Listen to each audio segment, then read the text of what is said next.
नमस्कार, आप देख रहे हैं इंडिया बोल रहा है। मैं हूं आपके साथ विवेक शांडिल्य। आज के शो की शुरुआत कर रहे हैं एक ऐसी तस्वीर के साथ जो पूरी दुनिया में इस वक्त चर्चा का विषय है और सबसे ज्यादा ट्रेंडिंग खबरों में से एक है। तस्वीर देखिए आप, यह है अमेरिकी विमान जिसमें CIA चीफ पहुंचे थे मॉस्को, क्रेमलिन, और वहां पर पुतिन के गढ़ में जाकर CIA चीफ आखिर किस प्लानिंग पर बात करने गए थे। दुनिया की सबसे ताकतवर खुफिया एजेंसी के चीफ जॉन रैटक्लिफ क्यों मॉस्को गए, 8 घंटे क्यों रुके। आखिर अमेरिका की ऐसी कौन सी मजबूरी थी कि अमेरिकी खुफिया विभाग के चीफ को मॉस्को में जाकर 8 घंटे बिताने पड़े। ये देखिए, रूट में आपको दिखा रहा हूं, रिगा लताविया होते हुए सीधे ये जो विमान है ये मॉस्को लैंड करता है, जिसका नंबर है RCH4555, country of registration US, 18 साल पुराना ये विमान जो कि US गवर्नमेंट, US एयरफोर्स के लिए रजिस्टर्ड है, वो लताविया से लेकर आता है CIA चीफ को, और CIA चीफ 8 घंटे तक पुतिन के गढ़ में रहते हैं। क्या इतिहास का सबसे बड़ा सरेंडर हम देखने वाले हैं? आखिर क्या होने वाला है? क्या अमेरिका पुतिन के सामने गिड़गिड़ा रहा है? क्या ईरान के वॉर से निकलने के लिए अमेरिका यूक्रेन की बलि देने को तैयार है? बहुत सारी खबरें हैं जो मैं आपको बताना चाहता हूं। बहुत सारे कयास हैं, स्पेकुलेशंस हैं जो लगाए जा रहे हैं। इस दौरे को लेकर ना तो CIA ने कोई जानकारी दी है और ना ही क्रेमलिन के अधिकारियों ने कोई जानकारी दी है। पुतिन के गढ़ में अमेरिकी खुफिया एजेंसी CIA चीफ का 8 घंटे तक रहना, सवाल यह कि जिस जंग में जिस रूस को उलझाने के लिए अमेरिका ने यूक्रेन जैसे देश को उकसाया, उसका सहारा लिया और फिर उसे नेटो में शामिल करने के लिए आमंत्रित किया, और जब जंग की शुरुआत हुई तो यूक्रेन जैसे देशों को उकसाता रहा, हथियार देता रहा। आज वही देश, उस देश का खुफिया प्रमुख जो इक्वल पावरफुल है अमेरिकी राष्ट्रपति के, ना एक पैसा कम ना एक पैसा ज्यादा, अमेरिकी खुफिया एजेंसी का चीफ जो पूरी दुनिया में जब चाहे जहां चाहे उथल पुथल कर सकता है और डंके की चोट पर कहता हूं, उस देश का खुफिया प्रमुख, और वो खुफिया प्रमुख रूस में क्या कर रहा है, मॉस्को में क्या कर रहा है, वो भी 8 घंटे तक। अमेरिका रूस को सबसे बड़ा दुश्मन मानता था। हालांकि यह बात अलग है कि डोनाल्ड ट्रंप और पुतिन के रिश्ते बाकी के अमेरिकी राष्ट्रपति के रिश्तों से अलग रहे हैं। दोनों कई बार मुलाकात कर चुके हैं, माना यह जा रहा है। चलिए खबर पर वापस लौटते हैं। पुतिन के गढ़ में CIA चीफ का होना इस बात का संकेत है कि कुछ ना कुछ बड़ा पकाया जा रहा है। अमेरिका कह रहा है कि आप हमें ईरान से निकाल लो, और वादा कर रहा है कि हम यूक्रेन के युद्ध से आपको निकालने में मदद करेंगे, आपको यूक्रेन को आपके सामने सरेंडर करा देंगे। हालांकि यह पर्दे के पीछे की कहानी है, कुछ और भी कहानी हो सकती है, लेकिन ना तो इस बारे में खुलकर कुछ रूस अभी तक कह रहा है, ना अमेरिका खुलकर कुछ बोलने को तैयार है। हालांकि इस दौरे को लेकर एक बात का खुलासा हुआ है कि अमेरिका ने पिछले हफ्ते यूक्रेन को सीधे तौर पर एक अजीबोगरीब और सख्त संदेश दिया था। अमेरिका ने यूक्रेन से कहा था कि वो सोमवार, मंगलवार और बुधवार को मॉस्को, सेंट पीटर्सबर्ग और रूस के उत्तरी इलाकों के आसपास कोई हवाई हमला और ड्रोन स्ट्राइक नहीं करेगा। क्यों नहीं करेगा? रीजन सामने है। CIA चीफ का मॉस्को दौरा होना था, इसलिए अमेरिका अपने हवाई क्षेत्र को सिक्योर करना चाहता था, खास करके उस इलाके को जिस इलाके में ये प्लेन ट्रैवल कर रहा था। अब पुतिन के गढ़ में CIA चीफ है तो कुछ ना कुछ तो खिचड़ी पकी ही होगी। CIA चीफ तो छुट्टियां मनाने गए नहीं होंगी कि मॉस्को जरा घूम आता हूं, बहुत दिन से काम से छुट्टी भी नहीं मिली है, थोड़ा सा मौज मस्ती भी हो जाएगी, ऐसी तो बात रही नहीं होगी। जाहिर सी बात है कुछ बहुत इंपॉर्टेंट चल रहा है। अमेरिकी खुफिया एजेंसी CIA के चीफ रैटक्लिफ मॉस्को पहुंचे। अमेरिकी वायुसेना के विशेष विमान C-17 ने ग्लोब मास्टर का इस्तेमाल किया। हालांकि पुतिन से डायरेक्ट मुलाकात नहीं हुई। CIA के चीफ की रूसी खुफिया एजेंसी SVR के चीफ से मुलाकात हुई। CIA के चीफ के दौरे के बाद यूक्रेन शांति वार्ता की उम्मीद बैक चैनल डिप्लोमेसी के जरिए युद्ध रोकने का रास्ता तलाशने की संभावना बढ़ गई है। रूस के साथ तनाव घटाने और संकट सुलझाने की कोशिश रहेगी। ईरान के सहयोगी रूस के साथ मिलकर तनाव घटाने पर बात हुई है। न्यूक्लियर मिसाइल से अटैक रोकने की कोशिश पर भी चर्चा हुई है। क्या रशिया कोई न्यूक्लियर वेपन का इस्तेमाल करने की प्लानिंग कर रहा है क्या? सब अंधेरे में तीर चला रहे हैं। सवाल यह उठता है कि आखिर जॉन रैटक्लिफ और रूसी अधिकारियों के बीच की बातचीत का असली एजेंडा क्या है? दावा किया जा रहा है कि एक तरफ अमेरिका ईरान पर आर्थिक प्रतिबंधों का ऐसा हंटर चला रहा है जिससे तेहरान की अर्थव्यवस्था का दम घुट जाए। दूसरी तरफ रूस और ईरान के रणनीतिक रिश्ते चरम पर हैं। रशिया ईरान को हेल्प कर रहा है, अमेरिका धमकी दे रहा है इकोनॉमिक आउटकास्ट कर देंगे। फिर अमेरिका मॉस्को क्यों जाता है जब इकोनॉमिकली आउटकास्ट करना उन देशों को जो ईरान की मदद कर रहे हैं?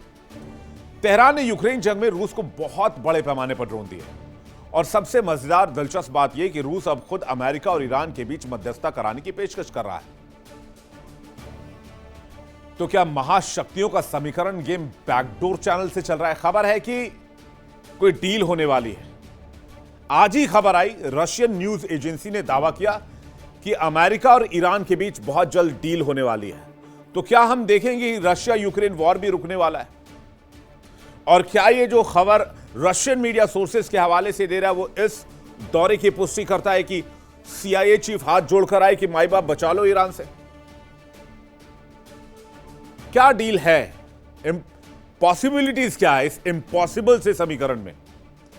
अमेरिका रूस के जरिए ईरान को रास्ते पर लाने का सौदा कर सकता है। इसके लिए अमेरिका यूक्रेन की बलि भी दे सकता है ईरान के लिए। रूस के जरिए ईरान जंग रोकने के लिए अमेरिका प्लान कर रहा है। क्या ईरान जंग रोकने के बदले में यूक्रेन की बलि लेगा रूस? यूक्रेन जंग को रोकने के लिए क्या ग्रैंड कॉम्प्रोमाइज की स्क्रिप्ट लिखी जा रही है? महाशक्तियों की सीक्रेट डील में छोटे देशों के हितों की बलि दी जाती है? क्या इजराइल और यूक्रेन जैसे दोस्तों की बलि दे देगा अमेरिका? यानी अगर ऐसा होता है तो हम इतिहास के सबसे बड़े सरेंडर को औपचारिक तौर पर किसी और स्क्रिप्ट के साथ होता देखेंगे। बेशक अमेरिका ये नहीं कहेगा कि वो सरेंडर कर रहा है, वो कहेगा कि हमने होर्मुज खुलवा दिया। और ईरान ने परमाणु कार्यक्रम फिलहाल आगे नहीं बढ़ाने की बात कही है। 2 मुद्दों पर जंग खत्म, अमेरिका अपने घर वापस। और दूसरी तरफ यूक्रेन रशिया के खिलाफ जंग रोक देगा। अमेरिका के कहने पर अमेरिका सपोर्ट करना बंद कर देगा अगर जंग ना रोके तो। कुछ बड़ा पकाया जा रहा है। रूस की जमीन पर यह उतरा सीक्रेट विमान सिर्फ एक हवाई यात्रा नहीं है, बल्कि ग्लोबल सुपर पावर के बीच चल रहे उस शीत युद्ध का नया अध्याय है जो बंद खबरों में लिखी जाती है। सीआईए चीफ की मॉस्को यात्रा ने साबित कर दिया है कि सतह के ऊपर चाहे जितनी भी दुश्मनी दिखाई दे, अंदर खाने महाशक्ति जो है इस दुनिया में वो अलग इबारत लिखने की तैयारी कर रहे हैं, अलग स्क्रिप्ट लिख रहे हैं। ईरान का संकट हो, यूक्रेन की तबाही हो, वैश्विक बाजार हो, तेल का खेल हो, ताइवान संकट हो, इस गुप्त बैठक के नतीजे बहुत जल्द दुनिया के सामने आ सकते हैं। और इन सब के बीच एक और खबर बताई जा रही है। दावा किया जा रहा है कि पुतिन ने महातबाही का बटन ऑन कर दिया था और इसी वजह से सीआईए चीफ भागते और हांफते हुए रशिया पहुंचे। मैं आपको बार बार कह रहा हूं कि स्पेकुलेशन का मार्केट बहुत गर्म है। शायद ही कोई ठोस तरीके से कह पाए कि इस यात्रा का ओरिजिनल मकसद क्या है, या फिर कभी फ्यूचर में शायद पता भी ना चले। या यह भी हो सकता है कि आने वाले 1-2 दिनों में, जैसे रशियन मीडिया लगातार ये दावा कर रहा है कि ईरान और अमेरिका के बीच डील हो चुकी है, तो वो डील क्या पुतिन करवा रहे हैं?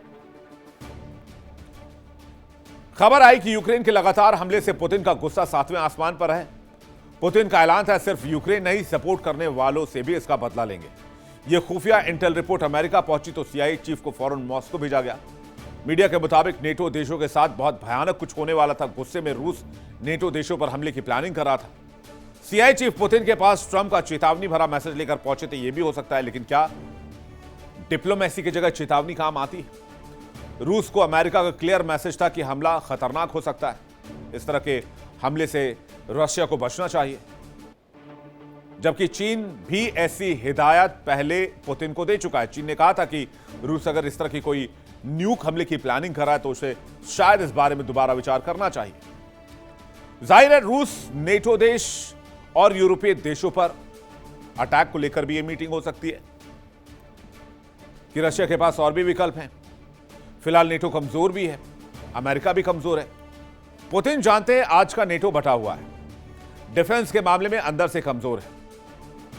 पुतिन चाहते हैं कि अमेरिका मिडिल ईस्ट में उलझा रहे, और यह सब कुछ इस तरीके से एक दूसरे से उलझ चुका है कि कुल मिलाकर ऐसा लग रहा है कि या तो रूस की कोई बड़ी प्लानिंग रही होगी किसी बड़े हमले की, या फिर ईरान के हमलों से परेशान होकर अमेरिका पुतिन की हेल्प के लिए अपने CIA चीफ को मॉस्को भेजने पर मजबूर हुआ है। बातचीत करने के लिए मेहमानों का एक बड़ा पैनल हमारे साथ मौजूद है। लेफ्टिनेंट जनरल संजय कुलकर्णी हमारे साथ जुड़ रहे हैं, रक्षा विशेषज्ञ विंग कमांडर प्रफुल्ल बख्शी हमारे साथ जुड़ रहे हैं, रक्षा विशेषज्ञ डॉक्टर मोहम्मद अमीन हमारे साथ जुड़ रहे हैं, पूर्व राजनयिक रवि करकरा हमारे साथ जुड़ रहे हैं, जियोपॉलिटिकल एक्सपर्ट अमेरिका से लाइव संजीव श्रीवास्तव थोड़ी देर में हमारे साथ होंगे, विदेश मामलों के जानकार। आप सभी मेहमानों का बहुत स्वागत है। सबसे पहले मैं रवि जी आपसे सवाल लेना चाहूंगा, यूएस में CIA चीफ आखिर क्या करने गए हैं? यूएस में इस बारे में क्या खबर, या फिर यह पूरी तरीके से कॉन्फिडेंशियल है? देखिए विवेक जी, आपने बहुत ही आप सभी को प्रणाम। पहले आपने बहुत ही बढ़िया एनालिसिस की है और हमेशा आप बहुत बढ़िया एनालिसिस करते हैं। ये बहुत सिग्निफिकेंट है क्योंकि अगर आप C-17 को देखें और CIA का टाइमिंग भी देखिए ना, अब ये आपने बात शायद आपने नोट की है नहीं कि अभी हमारे EAM जो हैं, जो एक्सटर्नल अफेयर्स मिनिस्टर हैं, वो भी उसी टाइम वहाँ पे हैं। अब क्या उनके बीच में कोई बात हुई? देखिए ये इज नॉट, जो आपने बोला ना बिल्कुल सही बात है, क्योंकि पुतिन भी बहुत ज़्यादा परेशान हो चुका है यूक्रेन के साथ। पुतिन और चाइना मिलके अमेरिका को परेशान कर रहे हैं मिडिल ईस्ट में, और बाकी ट्रेड में भी काफ़ी ज़्यादा परेशान कर रहे हैं। तो वो आई थिंक वो मोमेंट आ चुका है जहाँ पे पुतिन कह रहा है कि मैं इसको बिल्कुल तहस नहस करूंगा, बिकॉज वो काफ़ी मतलब अंदर की जो बात है वो कह रहा है कि I will just do it. दूसरी बात यह है कि ट्रम्प जो है वो खुद इतना ज़्यादा अंडर स्ट्रेस है कि उनको पता है कि मुझे कोई ना कोई विकल्प या कोई ना कोई सोल्यूशन चाहिए, नहीं तो मैं जो मिड टर्म का जो मेरा टाइम आ रहा है उसमें सब कुछ तहस नहस हो जाएगा। तो उसको बहुत ज़्यादा दिक्कत है। तो जो आपने सिनारियोज बताए उसमें एक मैं सिनारियो जोड़ना चाहूँगा कि इसमें क्या भारत का कोई रोल है कि अगर एक्सटर्नल अफेयर मिनिस्टर हमारे पहुंचे हुए हैं, क्या देर वॉज एनी, क्योंकि पुतिन के साथ मीटिंग अगर होती भी है वो कभी मीडिया में नहीं आएगी, ये आपको भी पता है कि अगर वो CIA का अगर गए हैं तो वो बिल्कुल राटक्लिफ जो है कुछ सोच के ही गए होंगे, और कोई क्लियरली कोई मैसेज, जो आपने बोला धमकी देने नहीं गए हैं, वो रेजोल्यूशन बेसिकली लेने गए हैं कि यूक्रेन हो चाहे ये जो ईरान के साथ है, उनको पता है कि इसका जो पूरा सोल्यूशन है वो रशिया के साथ है। और इसीलिए मैंने कल शायद आपके प्रोग्राम में किसी में बोला था कि आप चाइना को कितना भी बढ़ा लें कि चाइना है US है, पर रशिया को अंडरप्ले नहीं कर सकते हैं, क्योंकि रशिया ने ही चाइना को फूंक दी है कि अगर आज चाइना जो है खड़ा हुआ है अमेरिका के खिलाफ, उसमें रशिया का बहुत ज्यादा हाथ है। और इसमें दूसरा जो मैं कहना चाहूंगा कि इन पैरेलल, आज अभी आपने स्टेटमेंट देखी होगी कि अभी अभी अभी चाइना ने स्टेटमेंट दी है कि इंडिया और चाइना जो है वो बॉर्डर को रिजॉल्व करना चाहते हैं। वो बहुत सिग्निफिकेंट स्टेटमेंट। तो आप ये देखिए कि एक तरफ चल रहा है कुछ रशिया में, और साथ में इंडिया जो है चाइना के साथ कुछ कर रही है। सारी तैयारी जो है ये ब्रिक्स समिट के साथ है। तो जयशंकर जी जो है वो बहुत ही ज्यादा उनको पता है, स्ट्रेटेजिक है। तो क्या भारत ने कोई रोल प्ले किया कि इस सिचुएशन को, जो दुनिया का तहस नहस हो चुका है, उसको थॉ करने का? और साथ में अगर मैं आपको इंडस्ट्री या मार्केट की न्यूज देना चाहूँ तो उसमें ये बोलूंगा कि इंडिया जो है, जहाँ पे जो भारत जो है वो ऑयल एंड गैस प्रोड्यूस नहीं करता है पर उसको प्रोसेस करता है, आज की डेट में नंबर 1 कंट्री जो एक्सपोर्ट कर रही है ऑयल एंड गैस, आप शॉक में चले जाओगे अगर मैं आपको बताऊं कि वो भारत है। अगर आप मेरे ट्विटर फीड में जाएंगे तो वहां पे आप देखेंगे जो मैंने डेटा शेयर किया है, काफी लोग इससे भी हिल चुके हैं कि जहाँ पे इंडिया का तहस नहस होना चाहिए, इंडिया ने बहुत ज्यादा एक तरीके से रेजिलियंस दिखाई है। So just to sum up and say, क्योंकि बाकी बहुत इंपॉर्टेंट स्पीकर्स हैं, उनको भी उनका, मुझे खुद उनका सुनना है, उनका विचार।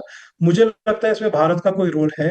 ऐसा कोई कोइंसिडेंस नहीं हो सकता कि जयशंकर जी वहाँ पे हैं और साथ में जो है दोनों जो है हेड्स ऑफ इंटेलिजेंस वहाँ बैठे हुए हैं, क्योंकि इसमें काफी जो है बड़ा कुछ इम्पोर्टेंट डिक्लेरेशन होगा जो एक वर्ल्ड चेंजिंग होगा। देखिए इंडिया डेली 24/7 अब आपकी स्मार्ट टीवी पर। इंडिया डेली मौजूद है सभी डिजिटल प्लेटफॉर्म पर लाइव और लगातार। इंडिया डेली 24/7 हर दिन राष्ट्र को समर्पित।